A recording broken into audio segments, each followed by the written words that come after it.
an ethical situation that we dealt with time and again, and I'm not sure we ever really got it right here, was whether or not to name priests who were accused of some kind of sexual abuse of minors.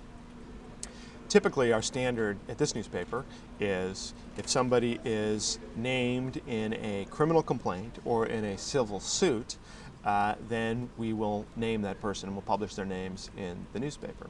So if Peter Kendall is accused of a crime and is charged, then we'll name him. If he's a suspect and and let's say police are holding him, but he has not been charged, we won't name him.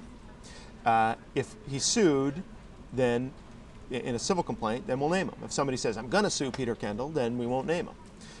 And generally that's served us very well, and that's a standard that, it's not a rule, but it's not an absolute rule, and there have been times when we've deviated from that for one reason or another, but that is our standard.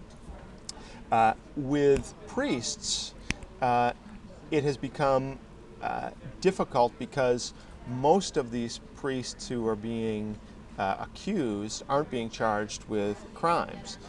Usually because it happened a long time ago, or because the threshold, the burden of proof is different in the church than it is in the criminal justice system.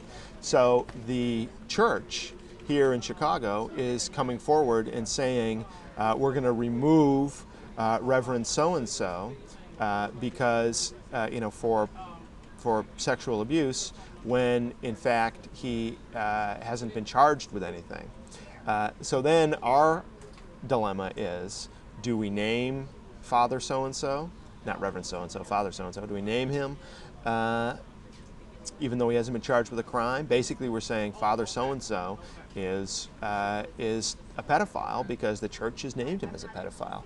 A number of these priests have claimed that they're being wrongly accused, yet there is a terrific, if the Archdiocese of Chicago at noon says that they're letting these 6 priests go because they've been accused of these transgressions, within a couple hours, those guys, their pictures are all over TV.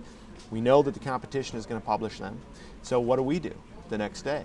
Well, it's been a dilemma. We have tended to, our standard kind of rolling, and if you look through our clips, it hasn't been necessarily been consistent, but it's evolved into when the church names them, we name them. Other people, other news organizations are naming some priests even earlier, but we have been naming priests when they've been fired by the Archdiocese, but not before.